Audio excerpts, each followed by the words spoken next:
The Selfish Path to Romance. Download Chapter 1 for free at drkenner.com. Here is the question I received about going into therapy. You're bursting. You need to talk to somebody. Maybe it's your kids. Maybe it's your marriage. Maybe it's yourself.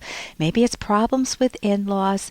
But you are bursting inside. You feel like your head is going to explode. You feel anxious, depressed, angry, guilty, and you don't know what to do with all of those feelings. They're just a big mush. So you make a decision to see a therapist. And when you go to see the therapist starts giving you advice that goes against the grain very strongly for you. And you don't know how to deal with this situation. So here is the question from Jonathan. Dear Dr. Kenner, my question has been vexing me for some time now. How do I deal with philosophic errors that come up in generally good self-help books or in therapy sessions with a qualified but not a consistently rational therapist? For example, and Jonathan, you give 3 different examples here. For example, I want some help with my perfectionism. But when I'm told in therapy to be mediocre, it goes very strongly against my own convictions, as well as the sense that success in a difficult career such as medicine demands that I strive for much more than mediocrity.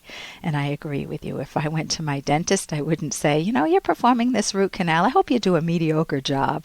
Or if I went in for heart surgery, I wouldn't want to say, to my heart surgeon, well, a mediocre job is fine. You don't have to do your best with me. No, man, I want them to do their best.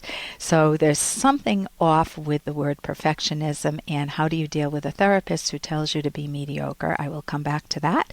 The second question is, what about advice from many therapists to not say the words should? I should do this, or I ought to do this.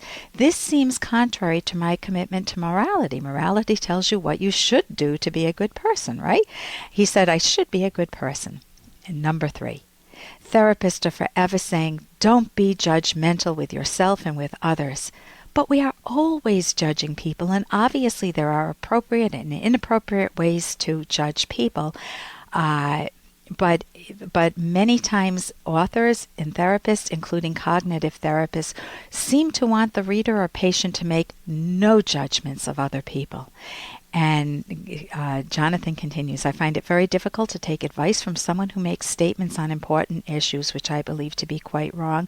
Maybe I'm making some sort of very serious errors myself, and I'm not seeing the right way to handle this information given in books or in therapy. Sincerely, Jonathan. Jonathan, this is a major problem, because if my therapist one day tells me, man, you got to leave that marriage, your husband is so mean to you, and on the next day the therapist says, oh, you shouldn't be judging people, that's a contradiction. What am I going to do?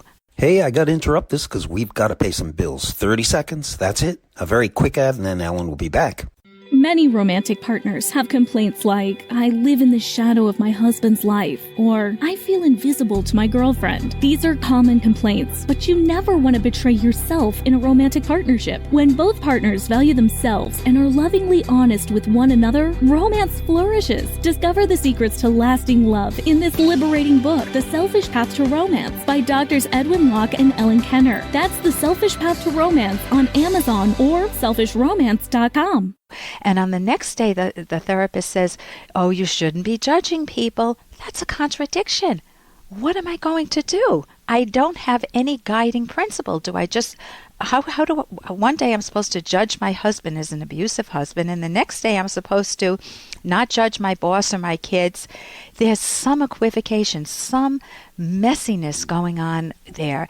And how do you deal with a therapist who gives you conflicting information? Or if a therapist says, you should never use shoulds. Well, that's a funny statement, isn't it? You should never use shoulds or oughts or have-tos. So what do you do if a therapist tells you that? Well, the third one is, we talked about being judgmental. We talked about all of them, I guess. So what do you do? If I were seeking therapy, and I don't seek therapy, but I do go to many workshops that some of the top therapists give, and some of the therapists I think are outstanding. Dr. Corey Newman is one, Dr. Christine Podetsky is one. These are cognitive therapists. Dr. Judy Beck is excellent.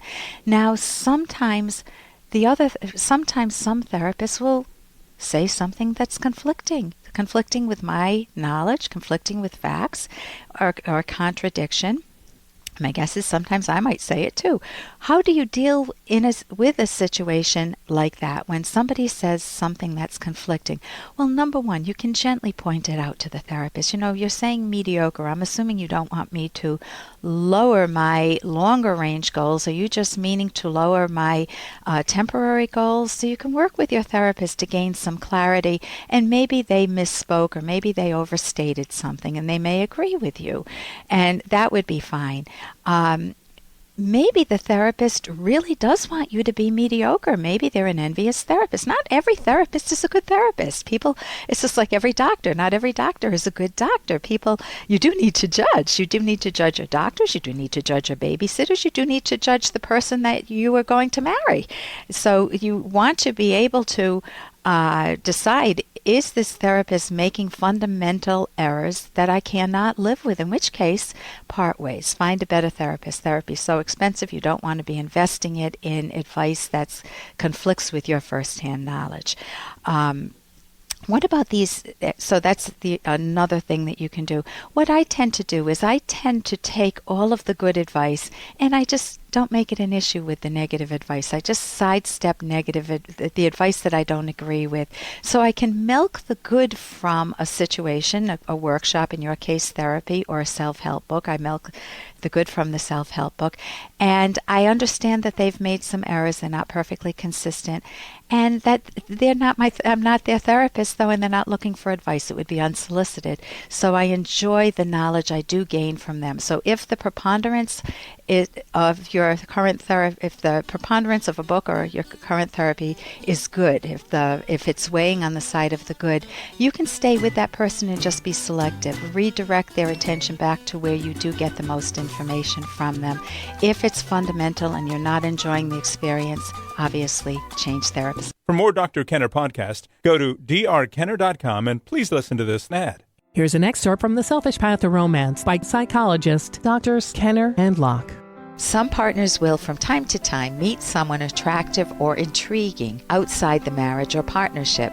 Most will not openly communicate this to their partner. Why? First, they fear their partner's response. Will he get angry or leave me when I tell him I've been flirting with Jay at work? Will she have a nervous breakdown when she learns that I've gone to the gym early just to talk with Sherry? Second, some love the forbidden feelings and don't want to spoil the pleasure. Such partners rationalize, what my partner doesn't know won't hurt. Third, thoughts of adultery generate chronic guilt that a partner will try to suppress rather than confront. Unfortunately, this often makes them stronger and may even eventually lead to later regretted actions, landing partners in divorce court. Download Chapter 1 for free at drkenner.com, and you can buy the book at amazon.com.